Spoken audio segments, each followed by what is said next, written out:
Mizmor LeDavid, Anoi Roi Loexar, Bino Desher Abitene, Ameminu Thought Yadfirene, Nashi Shobeg Yadpene, Vamagwe Sedek Laman Shimo, Gam Keelek Begesa Mava or Irarak Yadha Ibadi, Shifta Homin Shafta Hamayanach Muni, Tarth Lafana Shalchan Negatzara, Deshanta Besheman Roshi, Korsir Haya, October Chesed Yudafudin Koyme Haya, Beshaftu Anoi, Orach Yamim.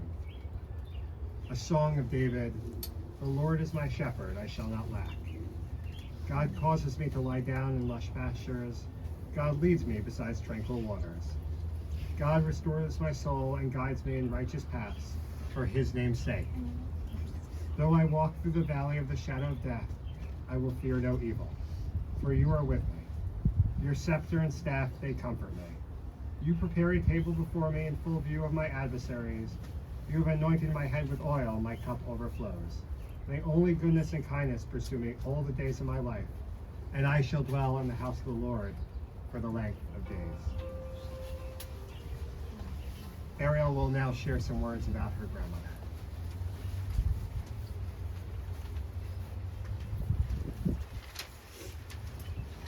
This is a poem of prayer by Sylvan Kamens and Rabbi Jack Reimer. Sorry.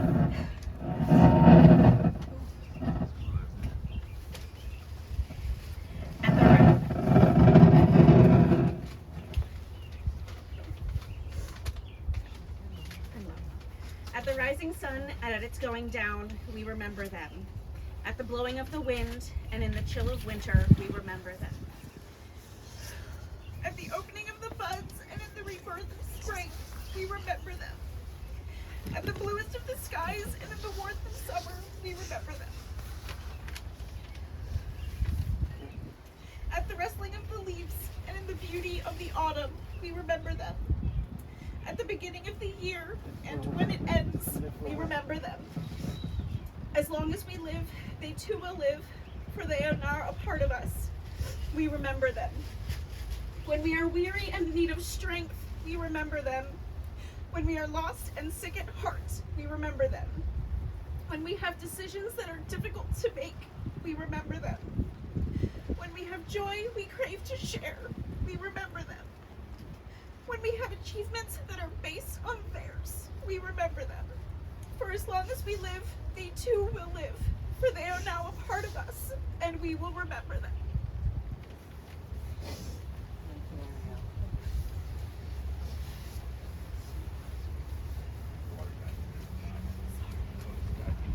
Jeremy will now share some words about his grandmother. I wish I knew I was going second, I would never. Sorry.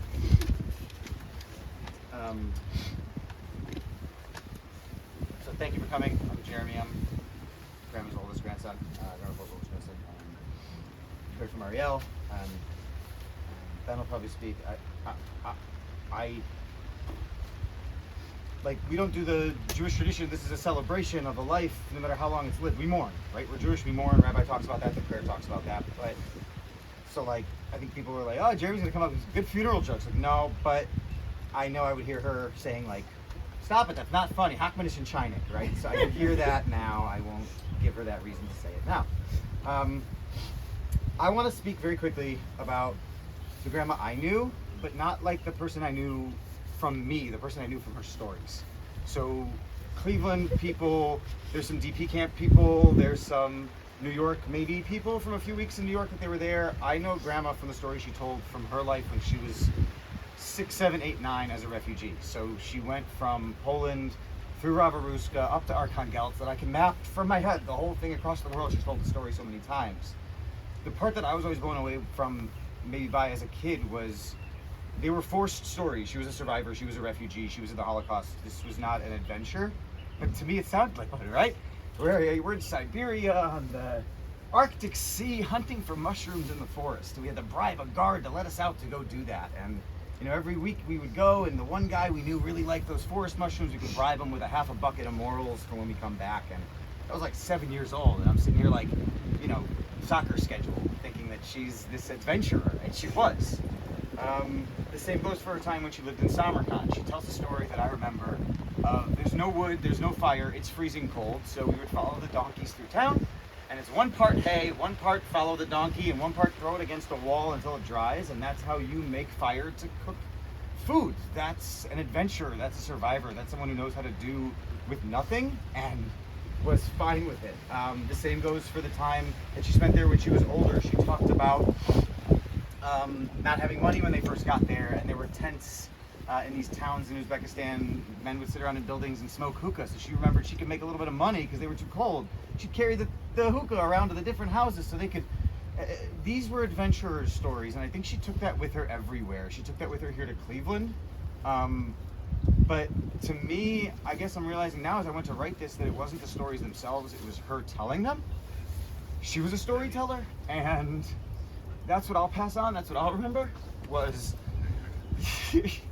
do cool stuff and tell a cool story even if you don't feel that way. Somebody else might, they might hear it, and they might adventure with it. And to me, it was an inspiration for me to go where she lived when she was there, and for them to go to Poland to see the town she grew up in. You didn't do that because you wanted to know what Tomaszów looked like. You did that because the people told you what it looked like and you wanted to see it. The same for me going to Uzbekistan to follow where she went. Same for others who traveled to see where their families come from. And like, there's very few people that I've ever met that made me want to go travel to the other side of the world. It was a long flight, you guys. But like, it was worth it. She made me want to do that just from telling me about these silly tiles on this mosque near the synagogue. And they're just as blue today as they were when she was there 70 years ago. And so there was a conclusion. I think, why do I tell you this? Is because the story matters. And I'll always remember that, and I'll pass that on.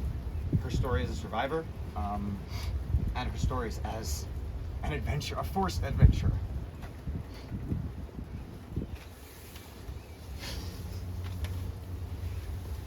Ben will now share some words about his grandmother.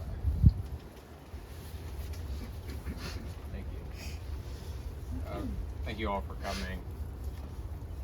I'm Benjamin, Grandma's second grandchild, and I think as a small child we all are kind of told that we could accomplish our dreams and overcome any obstacles, and that's really easy to say. And I was really lucky to have both Grandma and Grandpa there to do that. And what made Grandma extra special was she showed that we could do that from having nothing, that you actually don't need to start from anywhere. You could build all of that from nothing. And my earliest memory of that was being as a small child in her South Woodland home. She would make applesauce, and it was, she didn't just go in the fridge where applesauce comes from and open a container. She would take 2 apples and she would skin them, and there was this magical plate that she would rub them on that was just textured and they would just emulsify. And I was kind of amazed how this older woman just built that so quickly and so repeatedly, as and she would do it again for us. And I later learned that this plate was just some sort of serving dish that just happened to have a texture on it. It wasn't even meant for applesauce, and it was called Rub Rub Apple. It had a different name. And Grandma, through her faith and her experience of raising a family through poverty, she had a confidence in herself that she could do what was necessary for her family. Her family was her mission in life. It was in spite of all the odds that were handed to her, and she instilled those ethics in each of us. And it's no coincidence that all 3 of her grandchildren went to aspire to move to major cities and fully dig themselves in their careers and become successful in their own eyes. And we had this inspiration, from Grandma and from our grandparents. And Jeremy even, had the courage to travel to Uzbekistan in summer camp with just a backpack and whatever he could take carry on. And it's not typical, unless you're inspired to have that courage. I remember when I would actually speak to her about college and the level of workload I thought was a lot, and she would remind me that she learned to type and manage Grandpa's business and his finances, and she didn't have a formal education. She was a refugee. She just taught herself because that's what she had to do, and she just did it. her head down, and she didn't brag about that. She just said this is what you have to do. And I would talk to her about, feeding myself in college because she was concerned about that. And I would complain to the cost of chicken breasts, and she said you could just buy a whole chicken for the same price and cut off the breasts, and you will still have the rest of the chicken left. And I tried it once, and she was right. I don't. My chicken was still like my father's. No, I didn't. See, that was even fun. So obviously, having a tidy home was important to her. And it was really special that she would take care of us, and we watched and we visibly saw her care and put her sweat into us, and she was amazing. So Grandma and Grandpa really, did become a great team together, and they demonstrated through their commitment and love for each other and their commitment to the Torah that really anything is possible. So thank you, Grandma. Thanks, Dad.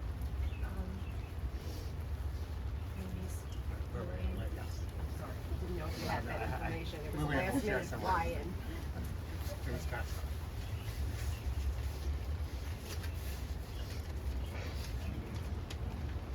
I'm Lillian. My Aunt Pearl was more than an aunt to me. She was my mother's youngest sister, and I looked up to her throughout my childhood and my life. When I was a kid, Pearl and Uncle Itchy would come to visit different occasions. And what I remember about those visits, strikingly, was how joyful Pearl and Itchy were with each other. They were happy with each other. They were best friends. Maybe it was because they came from similar backgrounds back home in Tomaszów, which is in southeast Poland, right near the Ukrainian border that we hear so much about today. Or maybe Pearl and Itchy just delighted in each other. They just found joy in each other. In any case, it was an interaction that left its mark on me to this day. Pearl was my model of feminine productivity. She was Betty Crocker in the kitchen, making mandel bread and applesauce and cakes and, of course, dinners and lunches. And that's, of course, when she wasn't working with her Itchy or anywhere else, or at home sewing clothes for the kids and for herself. She was always beautifully dressed. And I remember how she used to pull out the bottle of oil of Olay from her handbag and rub it into her face, her tired face, after dinner, just to look a little bit better.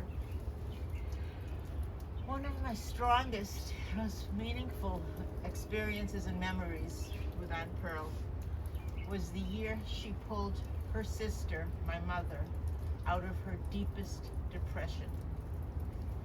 Things were really disordered for me at home. And I called Aunt Pearl crying. I was about 14 or 15. Pearl heard what I was saying.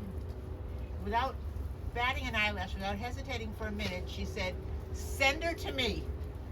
Pack her rein and schick her her. Back her up and send her to me." In those days, that meant Greyhound bus.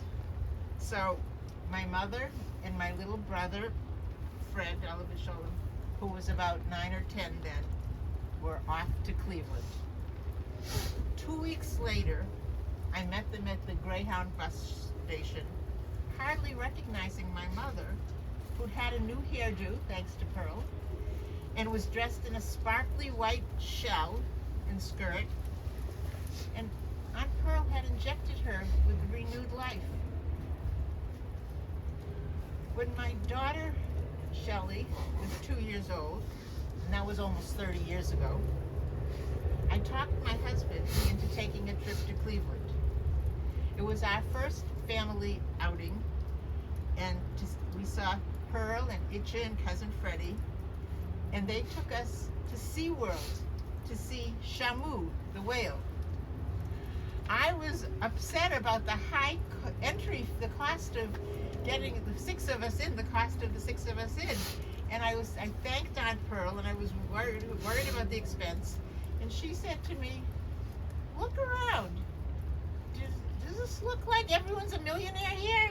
We can afford it. It's okay. Don't worry.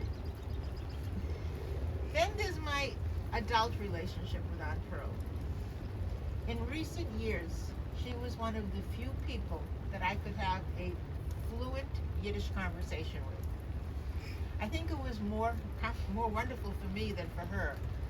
I would send her videos and Yiddish stories and music, and she would ask, "Was bist du so verliebt in der Sprache? Why are you so in love with the language?" Pearl was wonderful. She was neither mother, sister, nor friend, yet she was all of those to me. Or maybe she was just what an aunt is supposed to be. We didn't have expectations of each other. We didn't try to fix each other. We just saw what was best in each other. And for me, she was in a category of her own. I'll miss her a lot, and I'll try to hold on, I will hold on to all the memories of her energy, her compassion, her generosity, her love, her wit, and her wisdom. May her children and grandchildren and generations to come know about her and her life and all that she went through and all that she rose above. And may God keep her close now and keep her in eternal peace. Amen.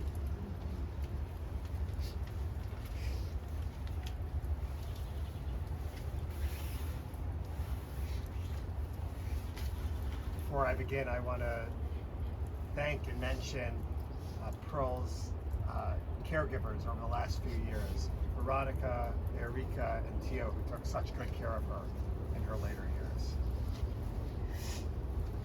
We come together today to mourn the passing of Pearl Goldstein, Penina Bat Baruch, a beloved daughter, sister, wife, mother, and grandmother.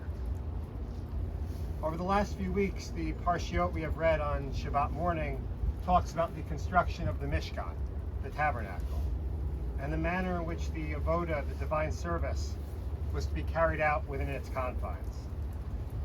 The Mishkan, so to speak, was God's house, and the details we read about helped ensure it was a place from which growth and spiritual connection could emerge.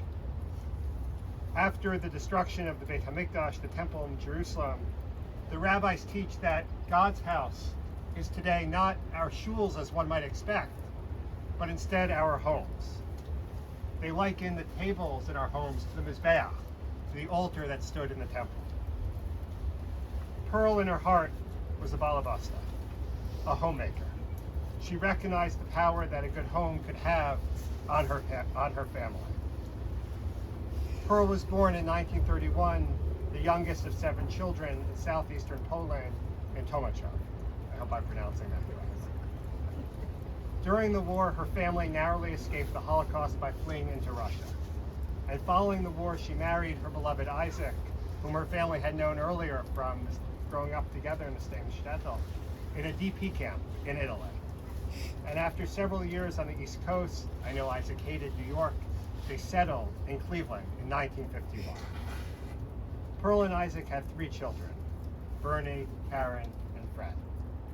Family was of utmost importance to Pearl. She worked alongside her husband, managing his office, and paid careful attention to her children's needs, especially looking after Fred. Together, Pearl and Isaac traveled to family simchas with their children on a regular basis. And the Jewish holidays also were always a special time in the Goldstein house. Bernie and Helene, you told me how Pearl would cook the traditional recipes, keeping the memory of her parents and community alive. Along with Pearl's commitment to family, she and her husband were also deeply involved in the Jewish community in Cleveland. They were active in Kol Israel and Ohab Tzedek Taylor Road Synagogue, as well as a number of other organizations. This was a commitment they passed on to their children. We are fortunate at Ohab Tzedek Cedar Sinai to have a Torah that the Goldstein family saved from the darkest years of the war, and that we now use on a regular basis.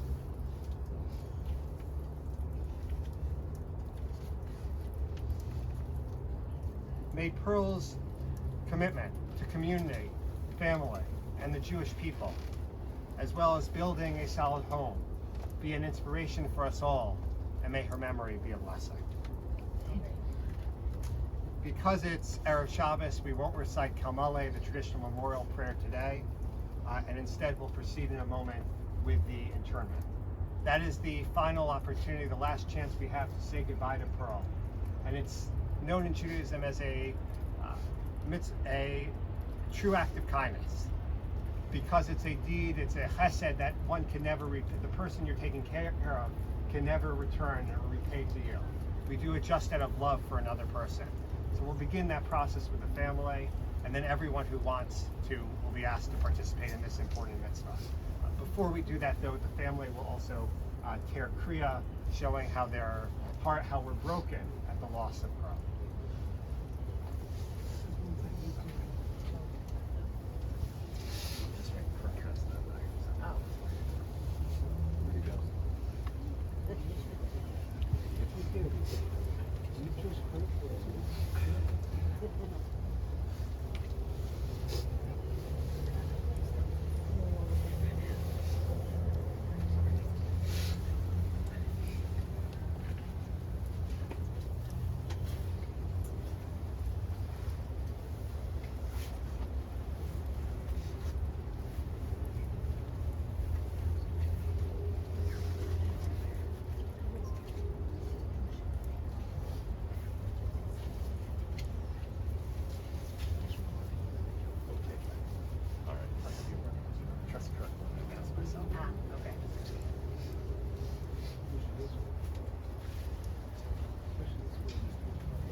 Let him try.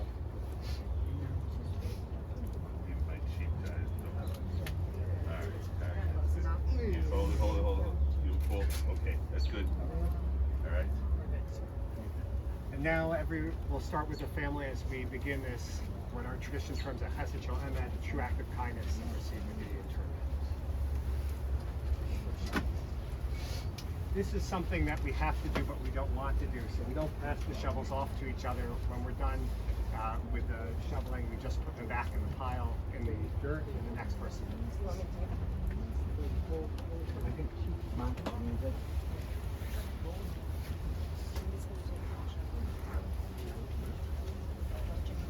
Very slippery.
Careful, very careful. After the ball was placed, everyone else got the opportunity.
Sorry, I wasn't looking.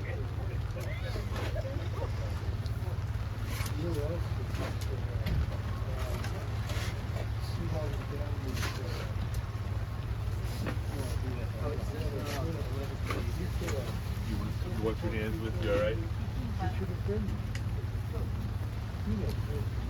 This. Here. Right. Good. He did some work for Tim and I in our house on Colchester.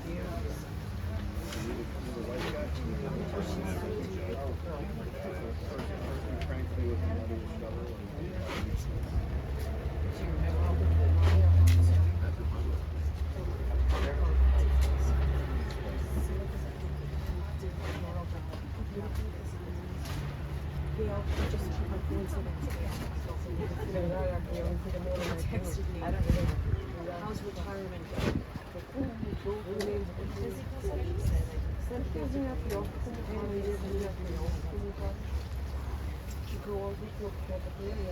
So that's what my plan is.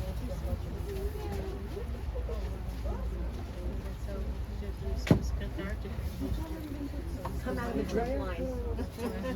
Yeah, I know. Through my childhood. Yeah.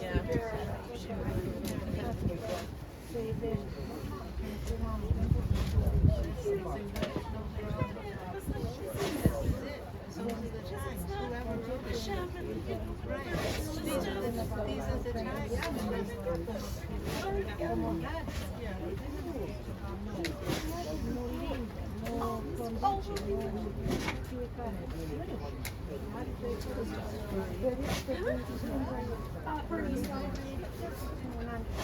Bernie's daughter. Yeah.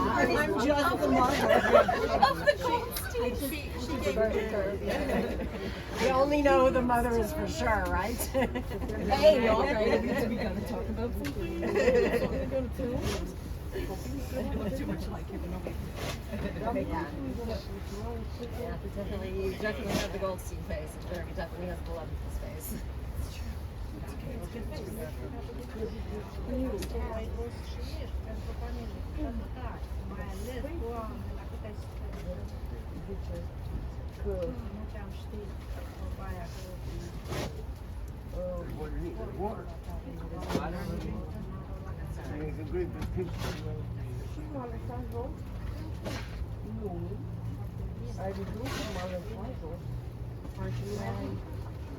I stage managed.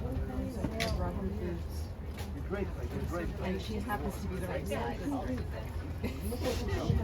Yes, it was.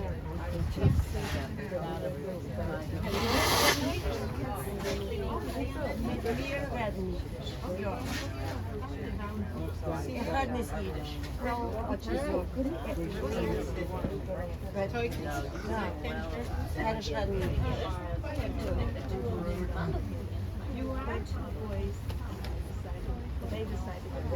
I don't remember which one was Eliza Lip and which one was Kleenex. They are both dentists now. It's always receptive language is always easier. As you should know. Judy, this is Lily and Judy. Next door to Pearl and Real hot.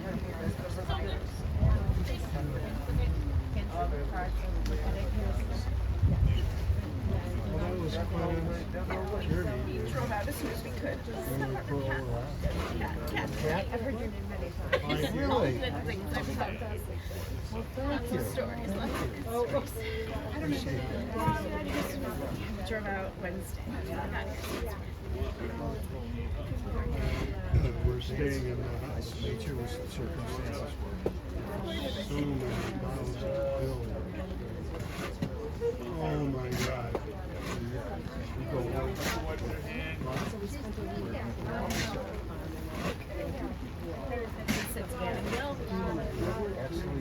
Before then. all lived at Winchester Hills. We got married. It was less than a year later. So we were on the same floor. We got in the elevator. My parents were carrying bowling balls. Karen Moore was carrying bowling balls. And it was like, okay, let's have a conversation. Let's really how it started. Yeah.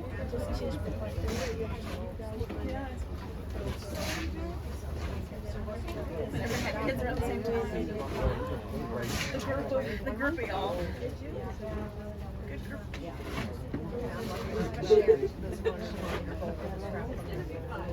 A lot of memories, a lot of things to look back on. That's good. Where are you from?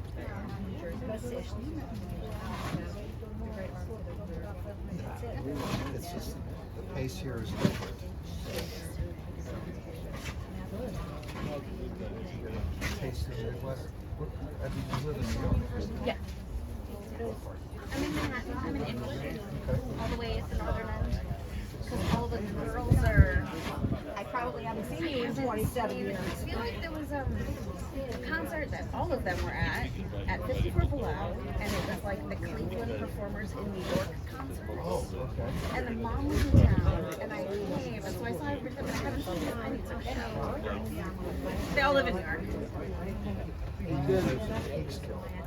Right, because they were in Astoria, and then they moved up. They bought a house, Josh. Amazing. Robin, They're in Devin lived in Sunnyside. Sunnyside. Okay, so Right next door, and then Jesse and Andy live, Andy Colopy, anyhow. I know the name and not connected to this. That is brilliant. Oh, yeah. Because I work in the industry. I'm a stage manager. Let's get to that. Sorry. But, and of course, you know, fashion, year and a half of just sheer dark. do it. Not in the industry yet. I'm working out of the industry right now, but it's on the horizon. Good. I'm stationed in Alexandria. Same skills, same cats to herd, and just government cats. Really? The worst government cats. Hey, you know what? They pay me. I'm good at it. Passive aggressive email.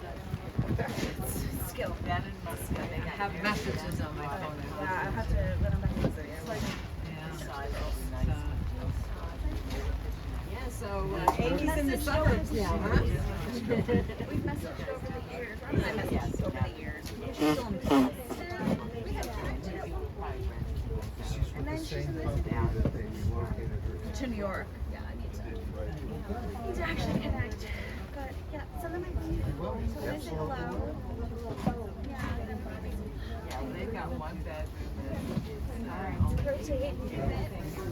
I'll talk to you very soon, unfortunately. That's not a lot of work in it. Take it easy. Stay healthy. Because I've seen her adults in a couple years. Before she really got, you know. It's the Zilby year. This is my first Fine. And his dad.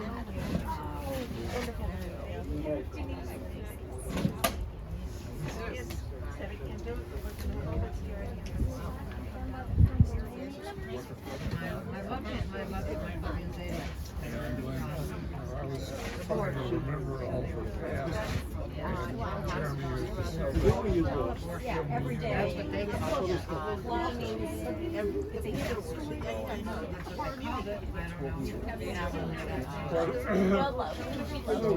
Artist survivor. Grandpa was Her daughter lived in Boston. You're in New York now? Yeah, so New York.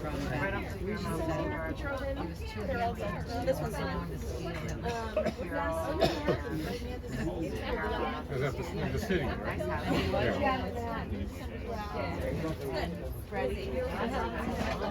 Well, when you know your way around there, then it's not as intimidating as it is to it. It really does.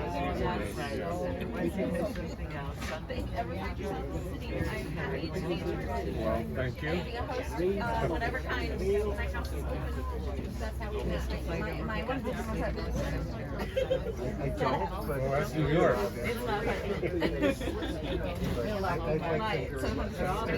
So it's molested to me.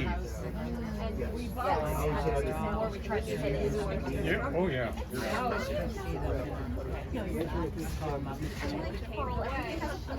It's very true. That's karma. That was I looked at Cleveland Clinic.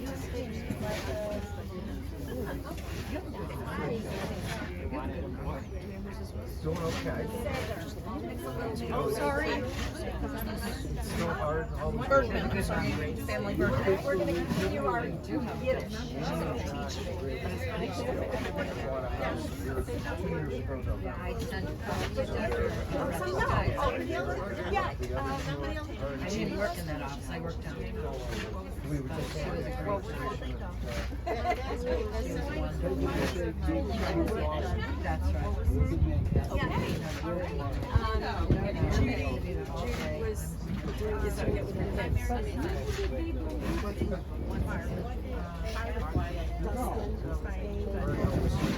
the store on Benjamin.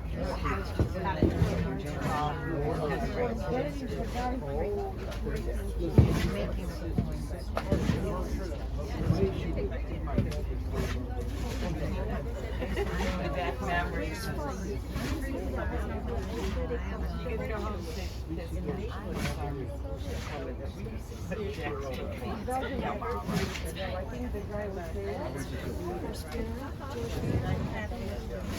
I gave her some websites yesterday to read to get the lowdown.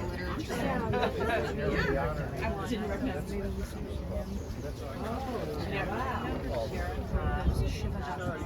Yeah, Shiva.com. I never get sent it to you. Because this is very traditional. This is very traditional. Yeah,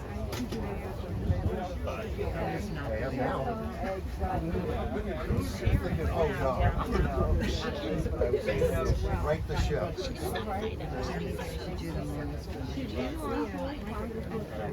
Yeah. And she knew. She was petty.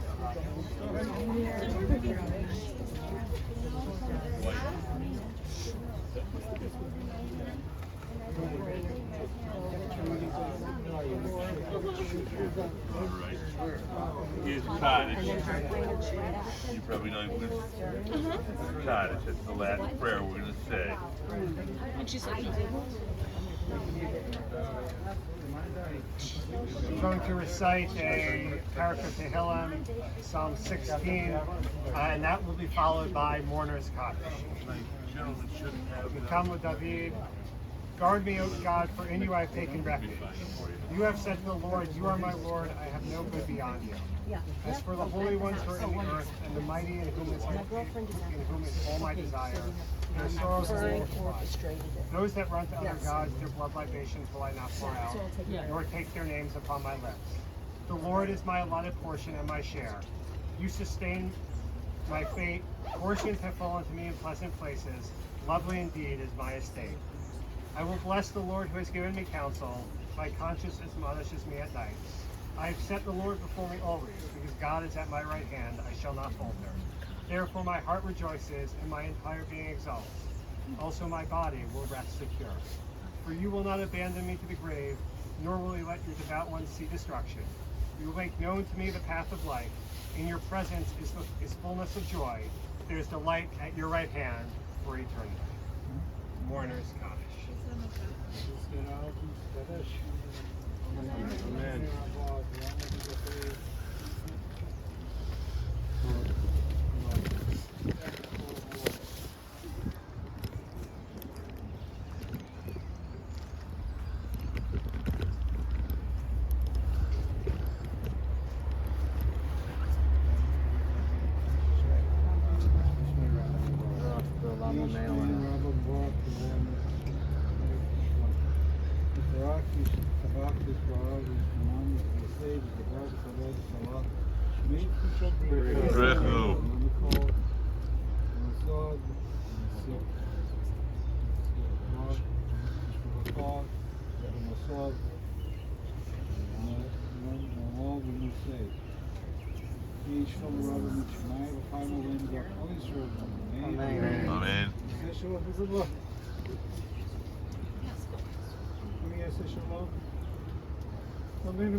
Amen. Amen. Shiva will begin.